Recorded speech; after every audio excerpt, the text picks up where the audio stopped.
Shalom buat kita semua. Perkenalkan, nama saya Reni Rutmana Nababan. Saya mahasiswa Sekolah Tinggi Bipro HKBP semester 7. Video ini dilakukan untuk memenuhi mata kuliah strategi dan metode misi yang diampu oleh Bapak dosen kami, yaitu Bapak Pendeta Maruhum Simangunsorg. Nah, di sini saya melakukan atau membuat video untuk mengajar anak sekolah minggu. Nah, teman-teman, sebelum kita mengajar anak sekolah minggu, kita harus memiliki kreativitas yang bisa mengembangkan dan membangun anak-anak sekolah minggu. Sebelum kita lebih lanjut lagi, kita bernyanyi, yaitu lagu Senang-senang memuji Tuhan. Kita bernyanyi, senang-senang memuji Tuhan, gerakan badan, tepuklah tangan. Hey, senang-senang memuji Tuhan, gerakan badan, tepuklah tangan. Janganlah malas, janganlah malu, Tuhan Yesusku sedang dipuji. Melompat-lompat seperti Daud, menari-nari memuji Tuhan. Oke, ketika kita lebih semangat lagi dalam bernyanyi, maka anak-anak sekolah minggu akan lebih semangat dan lebih tertarik lagi dalam mendengarkan dan memuji Tuhan. Nah, di sini saya akan mengajarkan bagaimana bentuk dan metode bercerita yang disampaikan kepada anak sekolah minggu. Nah, yang pertama itu ada metode yang bercerita menggunakan alat peraga. Dengan menggunakan alat peraga, biasanya kita guru sekolah minggu lebih terbantu lagi dalam mengajar anak sekolah minggu untuk lebih memahami firman Tuhan yang akan kita sampaikan. Dengan menggunakan alat peraga juga mereka akan lebih semangat dalam mendengarkan firman Tuhan.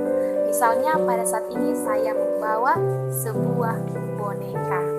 Nah, dengan adanya boneka ini, anak-anak sekolah minggu pasti lebih tertarik lagi dalam mendengarkan firman Tuhan. Misalnya saya akan berubah menjadi seorang lelaki. Halo adik-adik sekolah minggu, apa kabar hari ini? Dengan adanya alat peraga yang kita sampaikan atau kita pertunjukkan kepada adik-adik sekolah minggu, maka sebagian besar atau kemungkinan besar adik-adik sekolah minggu akan lebih semangat lagi dalam mendengarkan firman Tuhan. Tetapi kita juga sebagai guru sekolah minggu harus tetap semangat dalam mengajar anak-anak sekolah minggu. Dan yang kedua, ada juga metode bercerita tanpa alat peraga. Misalnya kita menjadi guru sekolah minggu itu menceritakan bagaimana sebenarnya perjalanan kelahiran Yesus Kristus. Nah, kita bisa bertanya kepada adik-adik sekolah minggu mengenai di manakah Yesus itu lahir. Maka dengan metode ini, anak-anak sekolah minggu akan mulai berpikir bagaimana dan siapa dan di mana Yesus itu lahir. Dengan metode bercerita tanpa alat peraga ini, kita bisa mengembangkan psikologi mereka dalam berpikir untuk lebih menggali atau memahami siapa dan di manakah Yesus itu lahir. Kita bisa bertanya kepada adik-adik sekolah minggu, di manakah Tuhan Yesus itu lahir? Ada yang tahu? Ada yang tahu adik-adik sekolah minggu? Mungkin mereka akan menjawab, Yesus lahir di Bethlehem. Nah, dengan kita mengajukan tanya jawab dalam bercerita, maka anak-anak sekolah minggu juga akan lebih tertarik dalam mendengarkan firman Tuhan. dengan metode bercerita tanpa alat peraga. Nah, tetapi teman-teman kita harus tahu juga, dengan metode tanpa alat peraga ini kita bisa memberikan horong untuk anak-anak sekolah minggu yang sudah bersekolah. Misalnya dari kelas 2, 3, 4, dan 5. Hanya mereka lah yang bisa untuk mengerti tanpa alat peraga dalam bercerita. Nah, jika kita bercerita kepada adik sekolah minggu, kita juga harus bisa berlaku dan cara berbicara kita dengan penyampaian kepada anak-anak agar mereka tidak bosan dengan firman Tuhan yang akan kita sampaikan.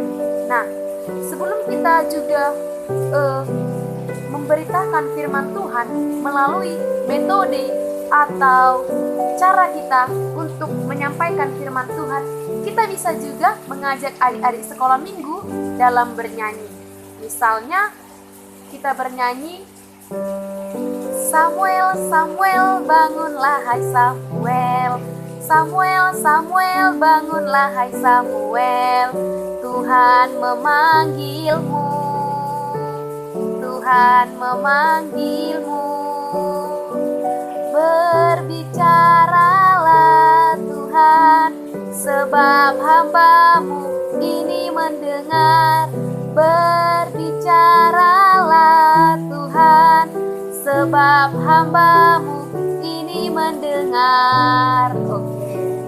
Ketika kita memberitakan firman Tuhan, kita juga harus bisa mengajak adik-adik sekolah minggu untuk lebih semangat, untuk lebih percaya, untuk bisa mendengarkan dan memahami bagaimana itu bercerita dan mendengarkan firman Tuhan dengan baik.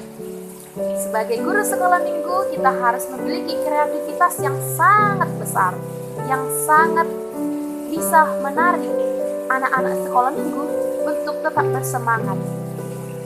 Untuk menjadi guru sekolah minggu tentulah tidak mudah. Karena itu, mari belajar tunjukkan kreativitas yang kita miliki agar anak-anak sekolah minggu atau generasi-generasi ke depan bisa lebih semangat, bisa memenuhi spiritualitas mereka dalam beribadah, berdoa, dan memenuhi perkembangan psikologi mereka. Menjadi guru sekolah minggu tidaklah mudah, tetapi jika kita percaya kepada Tuhan dengan meminta hikmat serta kebijaksanaan kepada Tuhan, kita boleh mengajarkan anak-anak sekolah minggu sebagai tangan perpanjangan Tuhan. Kita harus semangat dan meminta hikmat daripada Tuhan. Demikian video daripada saya, semoga dapat menjadi pedoman bagi kita semua. Shalom.